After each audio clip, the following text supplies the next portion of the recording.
সুপ্রভাত। কেমন আছেন? আশা করি ভালো আছেন। আমিও ভালো আছি। আপনাদের সুস্থতা কামনা করি ভিডিওটা আজ এখান থেকেই শুরু করলাম এবং শ্রাবণীর MS ব্লগে আপনাদের অনেক অনেক স্বাগত। তো চলুন এবার কাজকর্ম শুরু করে দিই। খুব সুন্দর কোকিলটা ডাকছে দেখুন। এইখানটায় প্রত্যেক দিনই এত সুন্দর ডাকে, বাপ! আবার এদিকেও একটা ডাকছে। কি ভালো মনোরম সুন্দর দৃশ্য নাই সকালবেলাটা।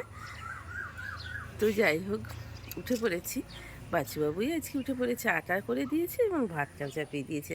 আমার একটু দেরি হয়ে গেছে উঠতে, জানেন তো। আসলে বলছি না, এত তাঁত গরম আর এত গরম, বাপরে বাপ! বড্ডই এখনই জার্ড হয়ে যাচ্ছি, তাই উঠতে একটু দেরি হয়ে গেল। তো রান্নাঘরে চলে এলাম, ভাতটা ফুটতে আছে।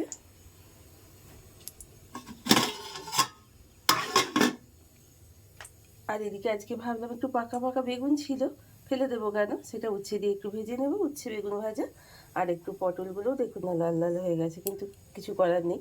পটল আলু, আহা, কালকের বড়িগুলো দিয়ে দেখছেন বেছে নিয়ে, জানেন তো এই অরিজিনাল বড়ি পাওয়াই যায় না, আর নিজের দেওয়ারও সবসময় পসিবল হয়ে ওঠে না। তো 6টা নিয়েছি, বাচ্চু 3টে, আমার 3টে, একবার করে ভাগ করে নিয়েছি। ভাবি যেহেতু আজকে কালকে আসিনি বাড়ি, সেদিন একটু কালো জিরে ফোড়ন দিয়ে দিই, আর কিছু দেবো না, জানেন তো। আর অল্পই একটু তো তরকারি করবো, আর তাই জন্য এই 2-4 পিস, তাই বাচ্চাবাবুকে পাঠিয়ে দিলে আলু খেতে চায় না। আমার মতো আলু অত খাওয়া পছন্দ করে না, বাবিও পছন্দ করে না আলু। আর বাবি তো খাই না, বাচ্চু তো আমার মুখেই দিতে চায় না। ওই 4 পিস যদি 2 পিস দিয়ে 1 পিস আলু পড়ে থাকে। আমার বাবার বাড়ির মতো আলু কেউ খেতে পারে না এরা। ঘুরতে পারছি এখন সকাল 7টা 15, আমার বিছানা পরিষ্কার হয়ে গেল, যেহেতু বাবি নেই।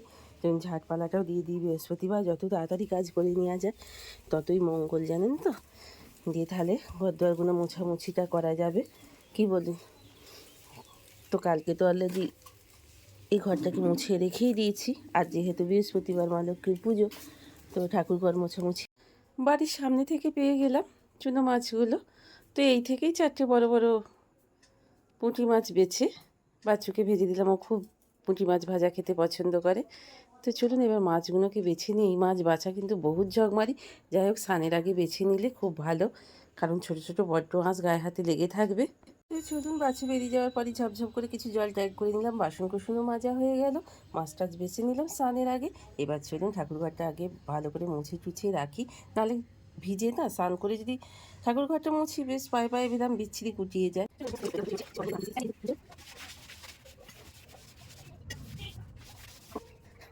তো চলুন হয়ে গেল।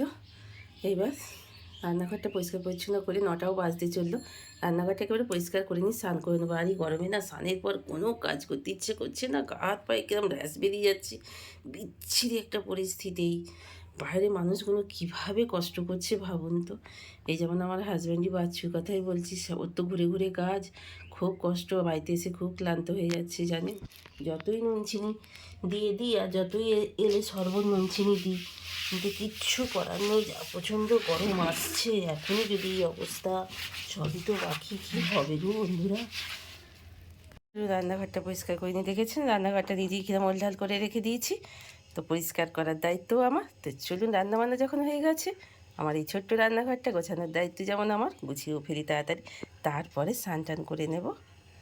তো চলুন এবার রান্নাঘরটা চলে এসেছি, আর ওদিকে একটু ম্যাগি বসিয়ে দিয়েছি নিজের জন্য। তো ম্যাগিটা হয়ে যা, প্রচণ্ড গরম, একটু না ধুয়ে খেলে পেটের যা অবস্থা। সব খাবারের পুরনো খাবার এই গরমে খাওয়া ভালো, জানেন। আর আমার তো বিশেষ করেই গরমে হোক আর ঠান্ডা দিন হোক, সব খাবারই, এমনকি চা পর্যন্ত জুড়িয়ে খেতে বলেছি, জানেন।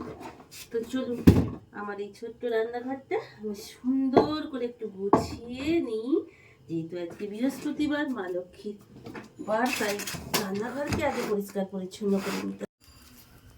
একটুখানি বৃহস্পতিবার যখন ঝাড়াঝুড়ি করি, তখন একটুখানি ঝুল ঝালগুলোও ঝেড়ে নিলে তাহলে ঝুল থাকে না। দেখুন একটু ঝুল নেই কোথাও, কারণ আমি ঝেড়ে নিই তো।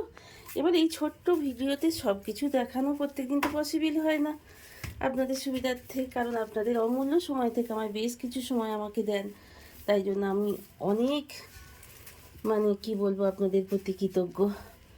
তো চলুন ঝাঁটটা দিয়ে এবার মুছে নিই, মুছে নিয়ে যে জায়গায় সব ইয়েটা সব রেখে দিই। গ্যাসটা একটু সরাই ছিল, একটা ফাঁকা সিলিন্ডার, এখনো গ্যাস আসেনি, তো চলুন করে ফেলি। তো চলুন দেখি, একটু সবজি ছিল শুকনো শাক, একটু গাজর শুকনো ছিল, একটু আলু দিয়ে দিলাম, আর বিনসগুলো শুকিয়ে একদম হলুদ হয়ে গিয়েছিল। ওই যে বলছি না, আমি কোনো জিনিসই ফেলি না।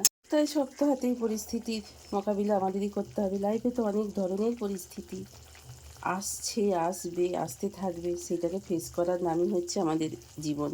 তো চলুন, আমি যদি সেটাকে ঠিক মতো যদি ফেস না করি, আমি যদি না সংসারের এই হাল এই অসময়ে না ধরি, তো বাড়ির বাচ্চা ছেলেটা, বাচ্চাটা আমার ডার্লিংটা মুছড়ে পড়বে। যে আমি যদি অশান্তি শুরু করি, আমি যদি গণ্ডগোল শুরু করি, আমার সংসারের ভিতটা কিন্তু টালমাটাল হয়ে যাবে।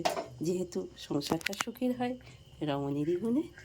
তো চলুন, আমার মোছামুছি একদম, আমার ছোট্ট রান্নাঘরটা সব ঠিক ঠিক জায়গায় রেখে দিয়েছি। এবার বাসনগুলো সব বাইরে আছে, এগুলো স্নান টান করে নিয়ে, কারণ বৃহস্পতিবার এবার স্নান না করলে মায়ের খেতে অনেক দেরি হয়ে যাবে। মা লক্ষ্মী রাগ করবেন না বলুন তো? তো চলুন, আমার পরিষ্কার পরিচ্ছন্ন হয়ে গেল। এইবার স্নানে যাবো, একটু ফ্যানে বসি, ভীষণ ঘাম হচ্ছে জানেন তো। এই ঘাম শুধু স্নান করতে গেলে না সর্দি কাশি নানান কিছু সেই ধরে যাবে, আর ছাড়তে চাইবে না। সেরে এবার ফুল তুলে নিই। লক্ষ্মীর গাছে বেশ কিছু ফুল হচ্ছে, এত ফুল হচ্ছে মায়ের পায়ে দিয়ে কি শান্তি। আর আমার বাড়িতে প্রচুর ধরনের ফুল। হে করুণা সিন্ধু জগৎপতি জগত্তারণ মঙ্গলময় মঙ্গল করো ঠাকুর, ভালো রাখো ঠাকুর, বিশ্ব সংসারে সকলকে দাও, ছাপ্পর ভরে দাও কিঞ্চিতের বঞ্চিত দিয়ে আমাকে শান্তি দিতে। তো ডাটাগুলো একটু ভালো করে কষিয়ে নিলাম, কষিয়ে নিয়ে সেদিন এবার সর্ষে বাটা দিয়ে দিই।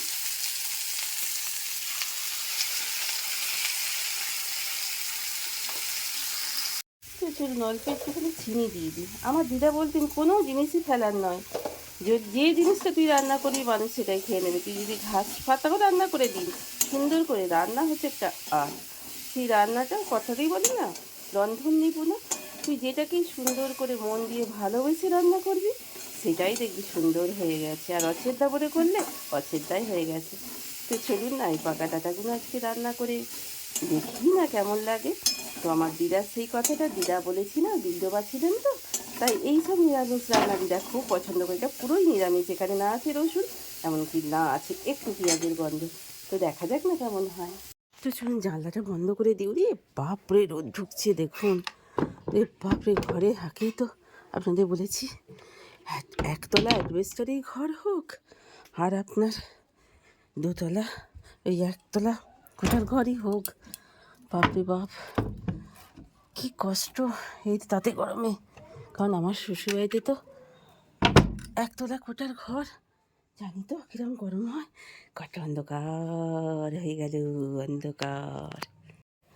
এইবার কী করবো বলুন তো? এবার বাসন কোসনগুলো গুছবার পালা। রান্নাঘর তো পরিষ্কার পরিচ্ছন্ন হয়ে গেছে, বাসনগুলো গুছিয়ে যে যার জায়গায় রেখে দিতে পারলে আমার এই বেলাকার মতো খানিকটা ছুটি। অবশ্য এই বেলায় আমি সব কাজটাই করে নিতে পছন্দ করি, কারণ বয়সের সঙ্গে সঙ্গে সব কিছুটাই, ধরুন জীবনের অনেকটাই মানে পথ রোগে রোগেই কেটে গেল।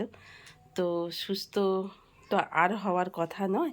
এবার তো এই যে বলেছি না, গাড়ির ইঞ্জিন বিকল হয়েই যায়, যেমন গাড়িকে ঠেলে ঠুলে চালাতে হয়, এখন আমিও ঠিক সেরকমই ওষুধের জন্য ঠেলে ঠুলে ওই কোনো রকমই চলছি আর কি। ঘর পরিষ্কার পরিচ্ছন্ন হয়ে গেল, দেখুন গুছিয়ে গেছে, সব রেখে দিলাম যেখানে যা। তো চলুন, এইবার ঘড়িতে বাজছে আপনার 12টা 15 নাগাদ। তো এবার ঝাঁটপালাটা দিয়ে নিই। আপনাদের বলেছি না 12:30টার মধ্যে আমি ঝাঁট দিয়েই ফেলবো। তো ঝাঁটপালাটা ঝপঝপ করে দিয়ে তাহলেই হয়ে যাবে।